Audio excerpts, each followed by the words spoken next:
დილას ვიწყებთ 106-ით. ძალიან საყვარელია ეს გულიკო. იორსარბენად და ყოველთვის ვფიქრობ ხოლმე ვარჯიშის დაწყების წინ თუ რას ვაპირებ. დღეს დიდი ალბათობით ვირბენ 1 საათის განმავლობაში. ამიტომაც, როგორც ვიგაჩვენეთ, ჩემი გლუკოზის მაჩვენებელი იყო 112, დაახლოებით, მგონი თუ არ ვცდები, აღარ მახსოვს უკვე. ამიტომ მაქვს ორი ვარიანტი. ერთი ვაპირებ ჭამას და მივიღო 30 გრამი ნახშირწყალი, ამ 30 გრამი ნახშირწყალის მაგრად ინსულინის დოზა გამოვთავო 15 გრამ ნახშირწყალზე და ჩაოლებრად გავგრძელო სირბილი. ან მეორე ვარიანტი, ავიღოთ ჩემი საყვარელი ინსულინის ტუმბო, ჩავრთო აქტივობის რეჟიმი და ეს აქტივობის რეჟიმი 30 წუთით ადრე ჩავრთო და დაიწყებს ბაზალური ინსულინის ნელ-ნელა დაკლებას, უბრალოდ რაღაცა პროცენტული მაჩვენებლით დაკლებას.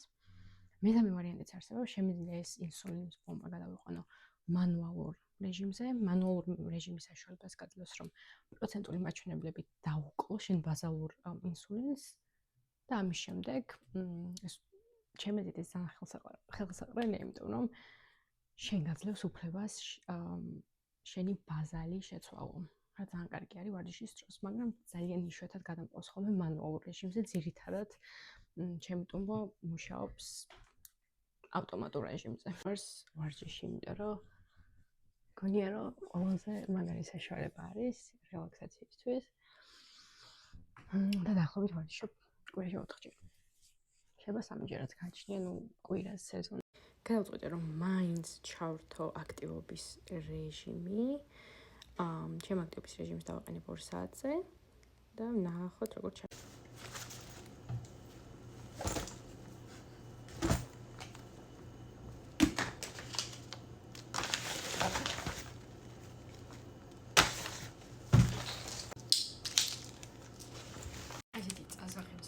არის იდეალური გლუკოზის შესამჩნევად ვარჯიშის დროს შიგნით აქვს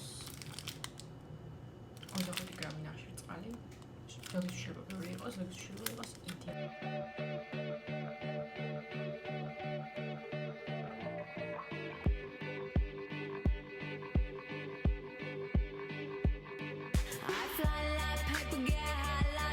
If you catch me at the border, I got visas in my name. If you come around here, I'll make them all day. I get